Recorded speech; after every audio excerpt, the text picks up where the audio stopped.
오늘도 우리 하나님의 은혜를 사모함이 나온 사랑하는 성도님들에게 하나님의 기쁨과 평안이 가득하기를 바랍니다. 옆에 분에게 한번 인사하실래요? 하나님 당신을 정말 사랑하십니다. 하나님께서 당신에게 복 주시기를 바랍니다. 하나님께서 당신에게 평강 주시기를 바랍니다. 하나님께서 당신을 지키시기를 바랍니다. 그렇게 되기를 바랍니다. 우리가 살아가는 모든 분야에서 버는 것이 참 중요하죠. 교육을 하는데도 뭐가 중요합니까? 버는 게 중요해요. 산교육을 위해서 가르치는 부모님들과 선생님들은 뭘 하려고 그래요? 자꾸 보여주려고 그래요. 가장 좋은 교육은 뭐냐면 내 삶을 통해서 보여주는 겁니다. 그래서 교육에서 중요한 그 말이 뭐예요? 백문이 불여일견이다 라고 말하죠. 100번 듣는 것보다는 한 번 보는 게 낫다라고 말하죠. 그만큼 우리가 보는 것이 굉장히 중요합니다. 사람들과의 관계는 어떨까요? 자주 보면 어때요? 자주 보면 참 좋아지게 되잖아요. 자주 보면 서로 자주 만나면 마음을 알게 되고 서로 이해하게 되고 친밀하게 되고, 그게 아마 관계에 있어서 보는 게 그래서 중요한 것 같습니다. 그래서 연인들 사이에 하는 말이 뭐냐면 뭐에서 멀어지면은요? 눈에서 멀어지면, 안 가르쳐줬는데 어떻게 잘 아세요? 눈에서 멀어지면 마음도 멀어진대지요. 그렇다면 보는 게 이렇게 교육이나 관계에서 굉장히 중요한 거라면 신앙에 있어서 보는 건 어떤 역할을 할까요? 신앙에서 보는 것, 여러분 너무너무 중요한 것 같지 않습니까? 그래서 구약 시대도 그렇고 신약 시대도 그렇고 보는 것이 너무너무 중요하기 때문에 그들은 뭘 만들어요? 굉장한 신상을 만든다고요. 바벨론 왕 느부갓네살이 두라 평지에다가 높이만 해도 30m, 너비만 해도 3m 되는 신상을 만들어다가 그 만든 것으로 그치지 않고 거기에다가 금으로 쫙 입혀가지고 얼마나 위험 있게 만들어 놨는지, 거기 앞에만 딱 서도 뭐 하고 싶어져요? 절하고 싶어져요. 거기에 절하면 그 신상이 나한테 뭔가를 줄 것 같은 그런 느낌이 들어서요. 그래서 뭐라고 그래요? 그렇게 거대한 신상을 세워놓는 이유가 있는 거예요. 그것을 보면 마음이 압도되고 뭔가 줄 것 같거든요. 구약시대만 그런 게 아니에요. 신약시대에 사도 바울이 선교했던 곳이 어디죠? 에베소 지역은 어땠을까요? 에베소 지역은 아데미 여신을 섬기는 곳인데요, 그 아데미 여신은 굉장히 사람들이 크게 여겼기 때문에 거기에 엄청난 신전을 짓습니다. 높이만 해도 17m, 넓이만 해도 48m, 길이만 해도 103m, 그리고 그 건물을 떠받치기 위해서 둥근 기둥이 100개. 그 건물이 얼마나 컸을까요? 그리고 그 안에다가 뭐를 조각해 놨을까요? 아데미 여신을 조각해 놔요. 그러면 그 밖에서 보는 사람들이 그 아데미 신전만 봐도 막 은혜가 돼요. 신상 앞에 딱 서면 어떤 마음이 들까요? 저 신상이 나를 지켜줄 것만 같고, 내가 원하는 거 들어줄 것만 같고. 여러분, 그래서 우리 신앙생활 하는 데 있어서도 뭐가 중요했던 거예요? 보는 게 되게 중요했던 거예요. 이 시대는 안 그래요, 여러분. 이 시대에 설악산 입구에 가면 뭐가 있는 줄 아세요? 안 가보셔서 모르시죠? 설악산 입구에 가면 뭐가 있어요? 불상이 딱 버티고 앉아 있어요. 설악산 입구에서 그렇게 멀지 않는 그 낙산사 그쪽 부분에 보면 뭐가 있어요? 큰 불상이 동해를 바라보고 서 있어요. 바라보고 서 있는 게 아니고 안쪽을 바라보나요? 어쨌든 서 있어요. 큰 불상이. 부산에도 어떤 사찰에 가면 큰 불상이 서 있습니다. 그 불상을 보면 꼭 뭐 이루어질 것 같거든요. 그러니까 그 앞에 사람들이 뭐예요?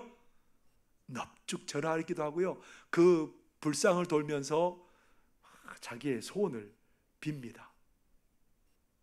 꼭 들어줄 것 같거든요. 그래서 사람들은 보이는 뭔가를 세워놓으려고 참 열심을 냅니다. 보이는 것이 그렇게 중요해요. 그런데 하나님은 뭐라고 말해요? 하나님도 딱 뭔가 하나님을 상징하는 뭔가를 거대하게 세워놓고, 그러고 그 앞에 딱 서면 어떨 것 같아요? 오늘 여기다가 막 큰 걸 세워놓고 있으면 어떨 것 같아요? 우리 마음이 막 믿음이 절로 우러날 것 같지 않아요? 모르겠어요. 근데 우리 하나님은 뭐라고 말씀하세요? 뭐라 그러셨을까요? 뭔가 하나님을 상징하는 엄청난 것들을 만들어 놓으면 믿음에 도움이 될 것 같은데, 하나님은 이렇게 말씀하시죠. 출애굽기 20장 4절에서 5절의 말씀입니다. 너를 위하여 새긴 우상을 만들지 말고, 또 위로 하늘에 있는 것이나 아래로 땅에 있는 것이나 땅 아래 물속에 있는 것에 어떤 형상도 만들지 말며, 그것들에게 절하지 말며 그것들을 섬기지 말라. 나 내 하나님 여호와는 질투하는 하나님인즉 나를 미워하는 자의 죄를 갚되 아버지로부터 아들에게로 3, 4대까지 이르게 하거니와. 이스라엘 백성들이 애굽에서 나와서 시내 산에 이르러서 하나님께서 모세에게 주신 율법에 가장 먼저 주신 율법이 뭐죠? 계명이 뭐죠? 10계명 중에 첫째 계명이 다른 신 섬기지 말라는 거죠. 그러면서 하시는 말씀이 뭐예요? 다른 것들을 만들어서 섬기지 말라고 얘기를 해요. 어떤 새긴 우상이나 어떤 것의 형상도 만들지 말라고 말씀하십니다. 그러면 세월이 지나면 좀 바뀌어야 되잖아요. 세월이 많이 지났으니까 40년이 지났어요. 이스라엘 백성들이 이제 가나안 땅에 들어가야 될 때가 됐어요. 가나안 땅에는 뭐가 있을까요? 엄청난 우상들이 만들어져 있어요. 사람을 압도할 만한 우상들이 만들어졌어요. 가나안 땅에서 경쟁력이 있으려면 어떻게 해야 될까요? 예? 하나님을 상징하는 엄청난 그 우상들을 만들어 놔야 그 가나안 땅에 있는 우상들과 경쟁이 되잖아요.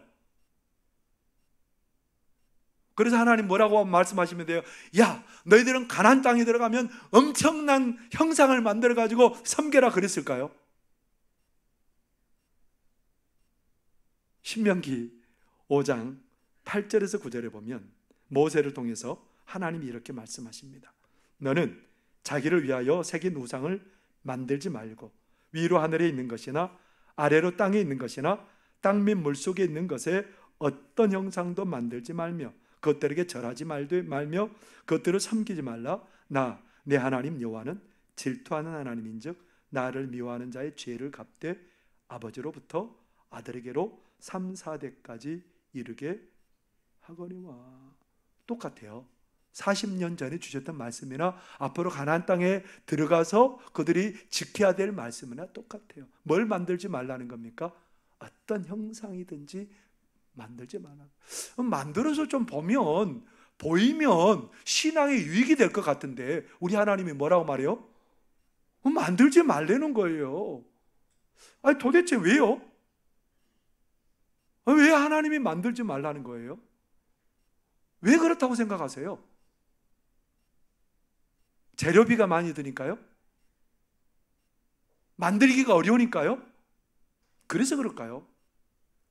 오늘 본문의 말씀에 보면 이스라엘 백성들에게 큰 날마다 위협이 되는 세력이 하나 있었습니다. 누구냐면 블레셋 사람들이에요. 좋은 우수한 무기를 가지고 늘 블레셋 사람들이 이스라엘을 침략하는데 이날도 침략해 왔어요. 블레셋과 이스라엘이 싸웠는데 이스라엘 백성들 4,000명이 죽었어요. 그러니까 그 이스라엘 백성들이 지도자들이 서로 모여가지고 전략회의를 해요. 이제 우리가 처음 판은 졌으니까 두 번째 판을 이겨보자.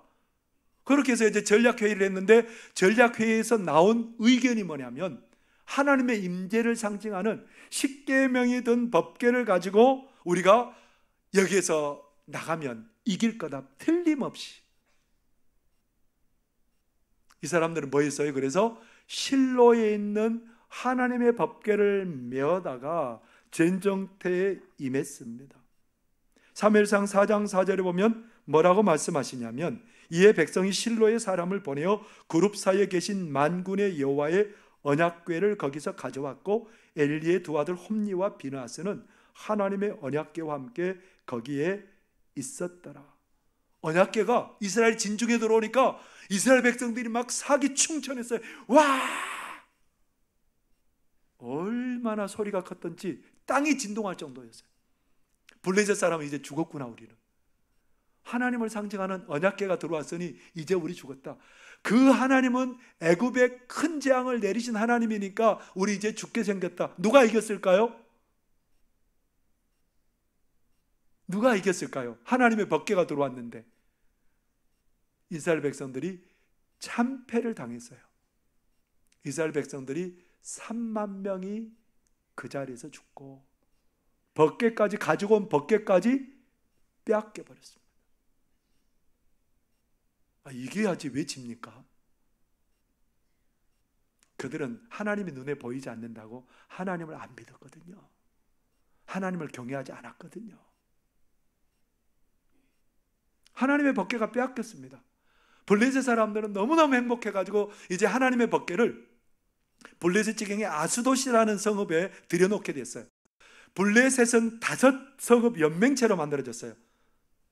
그 성읍 중에 하나가 뭐냐면 아스돗인데, 아스돗에는 다곤의 신전, 큰 신전이 있는데 이 사람들이 하나님의 법궤를 다곤의 신전에 갖다 넣게 된 거예요. 야, 이제 하나님은 누구 밑이에요? 하나님 누구 밑이에요? 하나님은 다곤 밑이에요. 이제 다곤이 하나님의 능력을 흡수해서 더 큰 신이 돼서 블레셋 사람을 도와줄 거라고 생각했어요. 그리고 하나님의 법궤를 딱 넣어놨는데 다음날 와서 보니까 어떤 일이 벌어졌어요? 하나님 법궤 앞에 다곤 신이 엎어져 가지고 얼굴을 어디다 대고 있어요? 얼굴을 땅에 대고 엎드려 있어요. 그러니까 어떻게 다곤 그 블레셋 사람들이 깜짝 놀래 가지고 자기들의 신 다곤을 제자리에다가 다시 세워놨어요. 그 다음날 또 보러 왔어요. 그랬더니 어떤 일이 벌어졌어요? 엎어지긴 엎어졌는데 누가 엎어졌다고요? 다곤 신이 엎어졌어요. 하나님의 법궤 앞에. 근데 뭐가 떨어져 버렸어요? 머리도 떨어져 나가고, 그리고요 2 손도 떨어져 나가고, 그 머리와 2 손이 어디에 있는 거예요? 문지방에 나뒹굴고 있는 거예요. 여러분, 왜 머리가 떨어져 나갔다고 생각하세요? 왜 머리가 떨어져 나갔을까요? 그 사람이 만들어 세운 우상은 생각하지도 못한, 생각하는 능력이 없다는 거예요. 자기를 섬기는 백성들을 알기는커녕 아무것도 모른다는 거예요. 누가? 사람이 만들어 세운 우상은 아무것도 모른다는 거예요. 왜 2 손목이 떨어져 나가버렸을까요? 사람이 만들어 세운 우상은 손은 능력을 얘기해요. 행함의 능력을 얘기해요.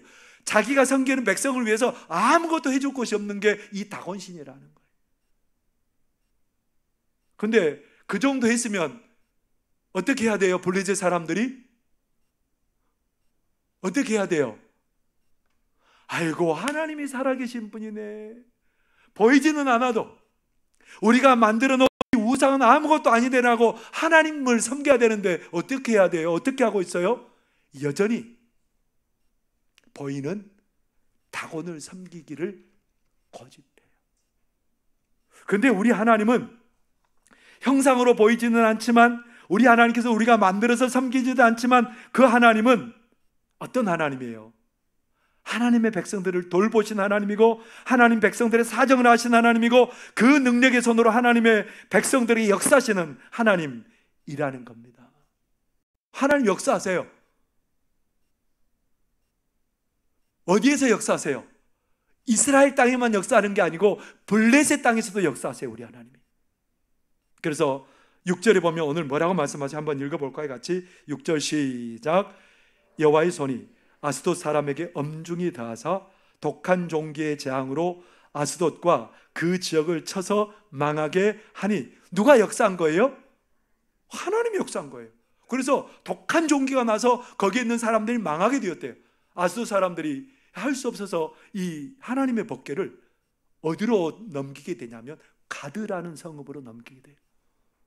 가드로 넘겼더니 그 가드가 망하게 생겼어요. 재앙으로, 하나님 내린 재앙으로. 그래서 이번에는 에그론으로 또 옮겨가요. 그래서 이제 이 블레셋 사람들이 막 아우성쳐요. 우리 이제 하나님 때문에 다 죽게 됐다고. 그래서 어떻게 해요? 하나님은 보이는 형상이 없는데 하나님 때문에 다 죽게 생겼대요.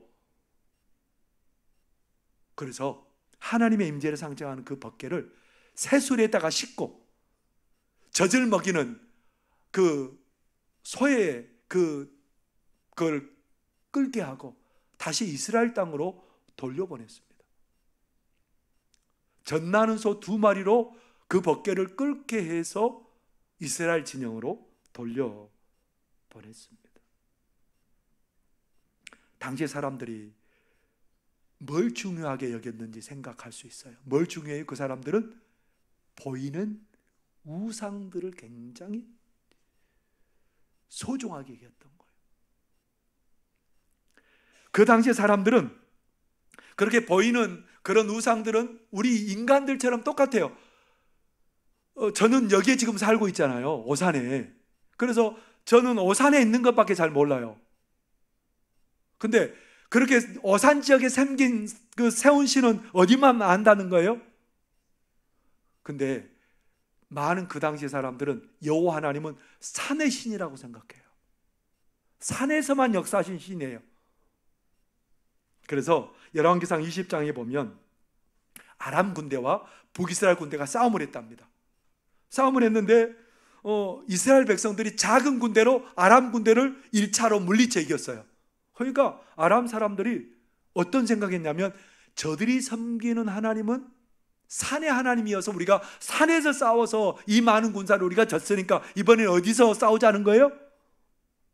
산 아닌 다른 곳에 싸우면 우리가 이길 수 있어 라고 생각하고 2차전은 어디서 하기로 했어요?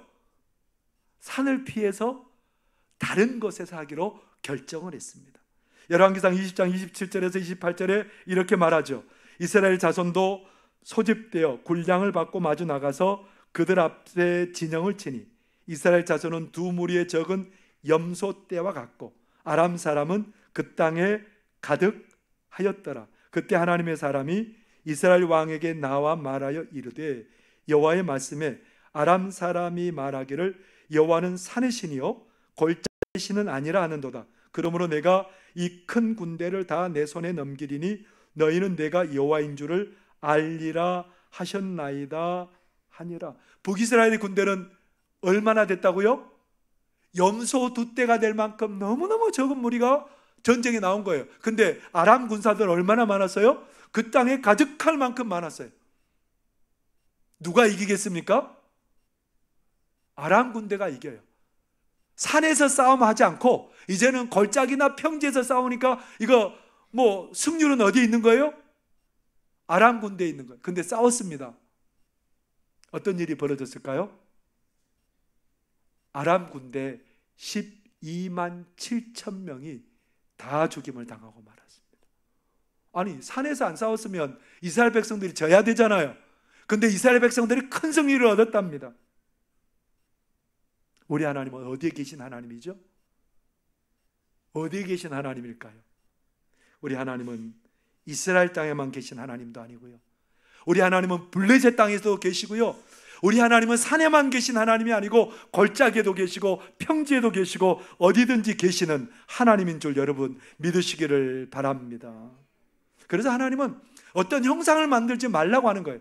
어떤 형상을 만드는 순간 어디에 한정돼요? 그 지역에 한정되는 거예요. 그 곳에만 한정되는 거예요.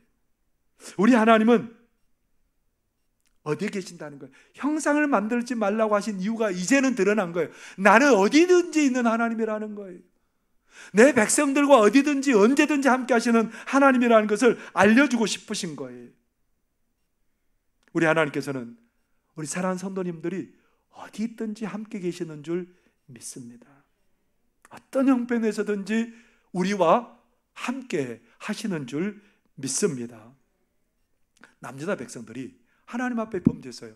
누가 안 보이니까, 눈으로 잘 안 보이니까 하나님을 격렬히 여겼어요.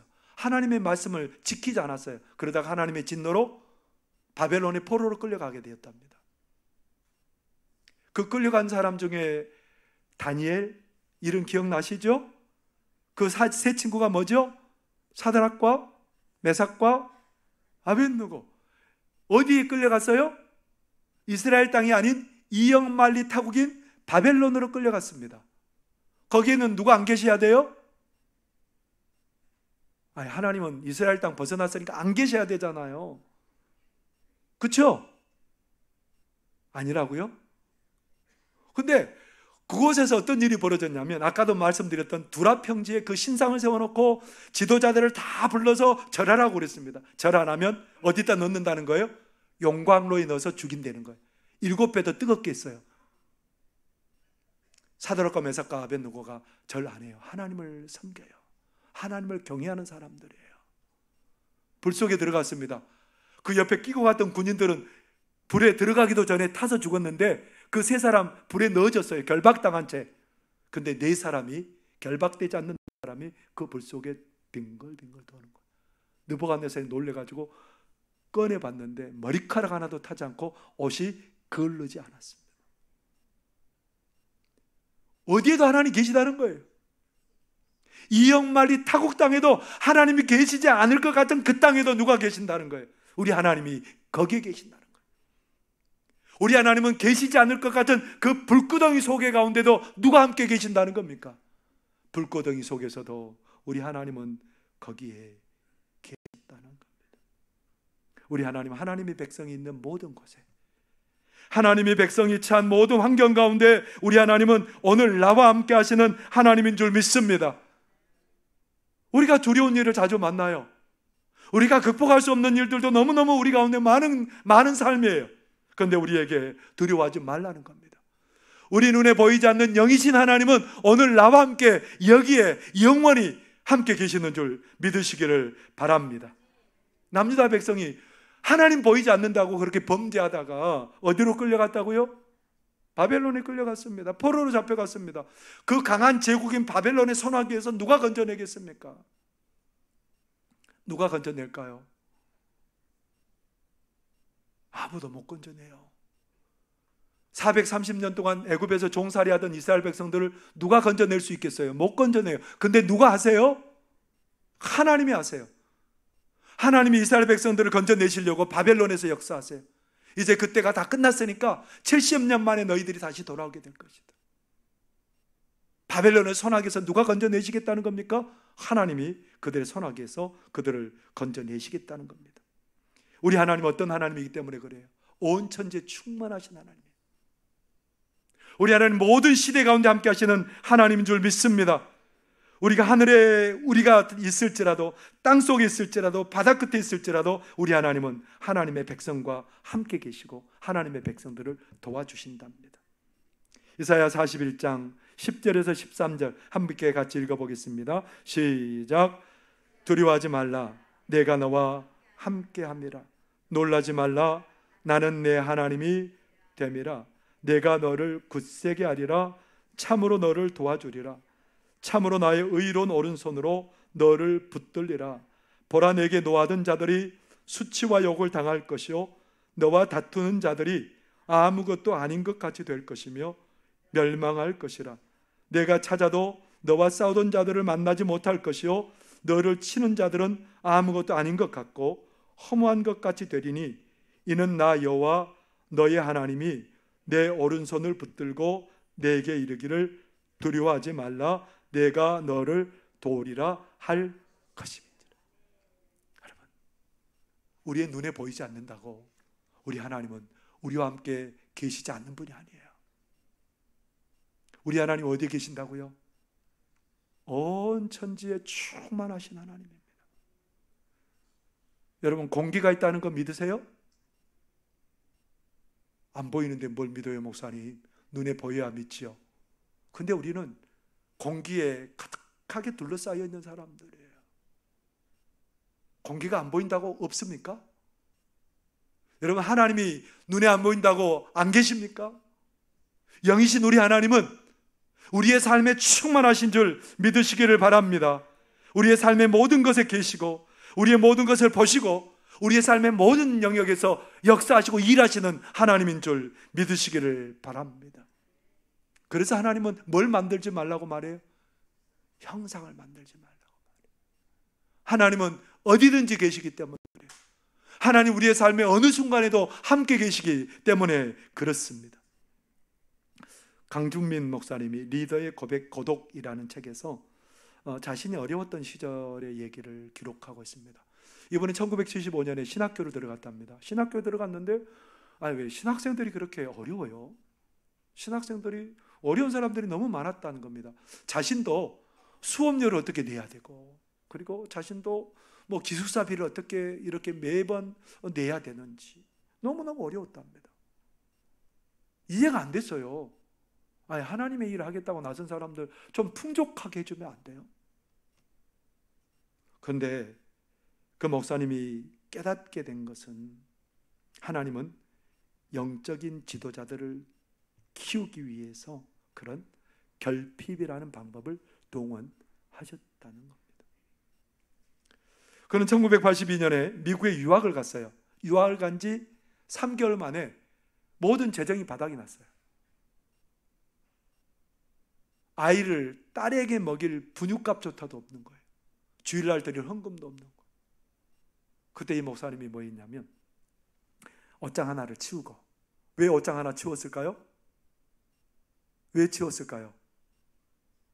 그곳을 기도의 처소로 만들려고. 그래서 옷장 하나 치우고 그때부터 하나님 앞에 꿇어 엎드렸답니다. 하나님. 그렇게 하나님 앞에 꿇어 엎드렸는데 그때부터 하나님께서 공급하신 하나님의 손길을 수없이 경험하도록 그렇게 인도하셨답니다. 하나님은 어디든지 계신 하나님이에요. 하나님의 백성들이 모든 것을 보시고 역사하시는 하나님입니다. 그래서 강준민 목사님이 이렇게 쓰고 있어요. 여러분 앞에 있는 자막을 보시기 바랍니다. 하나님은 결핍을 통해 영적 리더에게 결핍의식이 아닌 부유의식을 심으신다. 결핍의식은 우리를 좌절시키고 무력하게 만든다. 그러나 부유의식은 하나님의 부유하심과 충만하심에 집중하게 된다. 나는 성경을 읽으면서 충만하시고 부유하시고 모든 것이 풍성하신 하나님을 신뢰하게 되었다. 하나님은 결핍을 통해 우리로 하여금 기도하게 하시고 결핍을 통해 우리에게 풍성한 복을 베풀어 주신다. 우리에게 어떤 형상으로 보이지 않는 하나님은 어디에 계세요? 여러분의 삶에 계세요. 여러분의 삶의 고난 가운데, 고통 가운데 함께 계시고 일하시는 하나님인 줄 믿으시기를 바랍니다. 여러분, 하나님은 여러분의 눈에 안 보이셔서 안 계신다고요? 아니요. 우리 하나님은 온 천지에 충만하십니다. 늘 우리와 함께 계십니다. 칠흑 같은 어두운 밤에도 나와 함께 계십니다.